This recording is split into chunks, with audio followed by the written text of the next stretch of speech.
ಚಿನ್ನಸ್ವಾಮಿ ಸ್ಟೇಡಿಯಂನಲ್ಲಿ ಕಾಲ್ತುಳಿತದ ಪ್ರಕರಣಕ್ಕೆ 11 ಮಂದಿ ಸಾವು. ಈಗ 4ರನ್ನ ಪೊಲೀಸರು ಅರೆಸ್ಟ್ ಮಾಡಿರುವಂತಹ ವಿಚಾರ ಗೊತ್ತಾಗ್ತಾ ಇದೆ.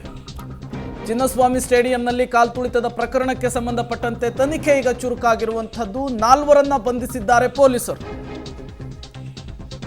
ಡಿಎನ್ಎ ಮ್ಯಾನೇಜ್ಮೆಂಟ್ನ 3 ಸದಸ್ಯರು ಸೇರಿದಂತೆ ಆರ್ಸಿಬಿ ಮ್ಯಾನೇಜ್ಮೆಂಟ್ನ ಓರ್ವ ವ್ಯಕ್ತಿಯನ್ನ ಬಂಧಿಸುವಂತಹ ಕೆಲಸ ಪೊಲೀಸರ ಕಡೆಯಿಂದ ಆಗಿದೆ. DNA management Sunil Mathew, Kiran, Sumanth ಬಂಧನ ಆಗಿದೆ. RCB marketing head Nikhil Sosale ಕೂಡ ಅರೆಸ್ಟ್ ಆಗಿದ್ದಾರೆ. ವಿಕ್ಟರಿ ಪರೇಡ್ ಪೋಸ್ಟ್ ಹಾಕಿದ್ದು ಇದೇ ನಿಖಿಲ್ ಅನ್ನೋದು ಕೂಡ ಗೊತ್ತಾಗ್ತಾ ಇದೆ. ಮುಂಬೈಗೆ ಎಸ್ಕೇಪ್ ಆಗೋದಕ್ಕೆ ಈ ನಿಖಿಲ್ ಸೋಸಲೆ ಯತ್ನಿಸ್ತಾ ಇದ್ದ. ಆ ಸಂದರ್ಭದಲ್ಲಿ ಈತನನ್ನ ಲಾಕ್ ಮಾಡಿದ್ದಾರೆ. ಆರ್ಸಿಬಿ ಮ್ಯಾನೇಜ್ಮೆಂಟ್ ಉಪಾಧ್ಯಕ್ಷ ರಾಜೇಶ್ ಎಸ್ಕೇಪ್ ಆಗಿದ್ದಾರೆ ಅನ್ನೋದು ಗೊತ್ತಾಗ್ತಾ ಇದೆ. ಇನ್ನು ಕೆಎಸ್ಸಿಎ ಸೆಕ್ರೆಟರಿ ಕೂಡ ಅಪ್ಸ್ಕ್ಯಾಂಡ್ ಆಗಿದ್ದಾರೆ. ಹಾಗಾಗಿ ಅವರಿಗಾಗಿ ಈಗ ತೀವ್ರ ಹುಡುಕಾಟ ಆಗ್ತಾ ಇರುವಂತದ್ದು. ಅಬ್ಸ್ಕಾಂಡ್ ಆಗೋಕೆ ಬಿಟ್ಟಿದ್ದಾರೆ, ಆನಂತರ ಕ್ರಮಗಳನ್ನು ತೆಗೆದುಕೊಳ್ಳೋಕೆ ಸ್ಟಾರ್ಟ್ ಮಾಡಿದ್ದಾರೆ. ಹಿಂಗೆ ಹೇಳಿದ್ರೆ ಸರಿ ಇರುತ್ತೆ ಅಂತ ಅನ್ಸುತ್ತೆ. ಯಾಕಂದ್ರೆ ಪ್ರಕರಣ ನಡೆದ ಬಳಿಕ ಅಸಹಜ ಸಾವು ಅಂತ ಪ್ರಕರಣವನ್ನು ದಾಖಲಿಸ್ಕೊಳ್ತಾರೆ. ಕನಿಷ್ಠ FIR ಆಗಲ್ಲ. ನಾವು ನಿನ್ನೆಯಿಂದ ಅದನ್ನೇ ಹೇಳ್ತಾ ಇದ್ದಿದ್ದು. ನಿನ್ನೆ ಕೂಡ ನಾವು ಇದನ್ನು ಪ್ರಶ್ನೆ ಮಾಡಿದ್ವಿ. ಕನಿಷ್ಠ FIR ಆಗಲ್ಲ. FIR ಯಾವಾಗ ಆಗುತ್ತೆ? ನಾವು ಪ್ರಶ್ನೆಯನ್ನು ಕೇಳಿದ ಮೇಲೆ. ಈಗ ಒಂದು 4 ಜನರನ್ನು ಅರೆಸ್ಟ್ ಮಾಡಿದ್ದಾರೆ. ಡೀಟೇಲ್ಸ್ ಕೊಡ್ತಾರೆ. ನೇರ ಸಂಪರ್ಕದಲ್ಲಿ ಜಾಯಿನ್ ಆಗ್ತಾ ಇದ್ದಾರೆ ನಾಗೇಶ್.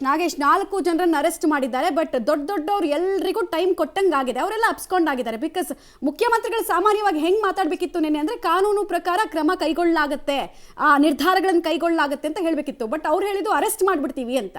ಸೊ ಅವ್ರಿಗೆ ಟೈಮ್ ಸಿಕ್ಕಂತಾಯಿತು, ಅವ್ರಿಗೆ ಗೊತ್ತಾಯ್ತು, ಸುಳಿವು ಸಿಕ್ತು. ಸೊ ಅಪ್ಸ್ಕೊಂಡ್ ಆಗಿದ್ದಾರೆ. ನೆಕ್ಸ್ಟ್ ಲೀಗಲ್ ಪ್ರೊಟೆಕ್ಷನ್ ತಗೊಳ್ತಾರೆ.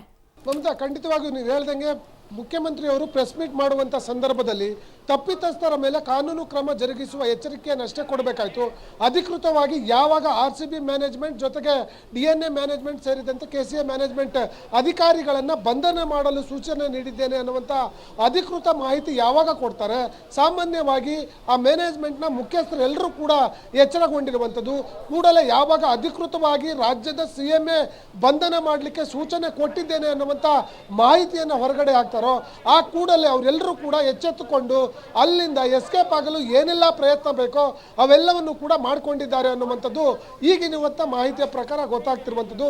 ಬಹಳ ಪ್ರಮುಖವಾಗಿ RCB ಮ್ಯಾನೇಜ್ಮೆಂಟ್ನ ಉಪಾಧ್ಯಕ್ಷರಾಗಿರುವಂತಹ ರಾಜೇಶ್ ಮೆನನ್ ಮತ್ತು KSC ಅವರ ಕಾರ್ಯದರ್ಶಿಯು ಕೂಡ ಅಲ್ಲಿಂದ ಎಸ್ಕೇಪ್ ಆಗಿದ್ದಾರೆ ಅನ್ನುವಂಥ ಮಾಹಿತಿಯನ್ನು ತಿಳಿದಿರುವಂಥ CCB ಪೊಲೀಸರು ನಿನ್ನೆ ಮಧ್ಯರಾತ್ರಿವರೆಗೂ ಅವರ ಮನೆ, ಇಂದಿರಾನಗರದಲ್ಲಿರುವಂಥ ಮನೆ ಮತ್ತು ಮಲ್ಲೇಶ್ಪುರಂ ಅಲ್ಲಿರುವಂಥ ಮನೆಗಳನ್ನು ಶೋಧ ಕಾರ್ಯ ನಡೆಸಿದ್ದಾರೆ ಅನ್ನುವಂಥ ಮಾಹಿತಿಗಳು ಇರುವಂಥದ್ದು. ಆದರೆ ಶೋಧ ಕಾರ್ಯ ನಡೆಸಿರುವರೆ ಅಲ್ಲಿಂದ ಅವರು ಎಸ್ಕೇಪ್ ಆಗಿರುವ ಬಗ್ಗೆ ಮಾಹಿತಿ ಸಿಕ್ಕಿದ್ದು, ಎಸ್ಕೇಪ್ ಆಗಿರೋವರ ಹಿಂದೆ ಪೊಲೀಸರು ಹುಡುಕಾಟವನ್ನು ನಡೆಸಿದ್ದಾರೆ ಅನ್ನುವಂಥ ಮಾಹಿತಿಗಳು ಕೂಡ ಈಗ ಲಭ್ಯವಾಗ್ತಿರುವಂಥದ್ದು. ಮಮತಾ, ಧನ್ಯವಾದ ನಾಗೇಶ್ ತಮ್ಮ ಮಾಹಿತಿಗಾಗಿ.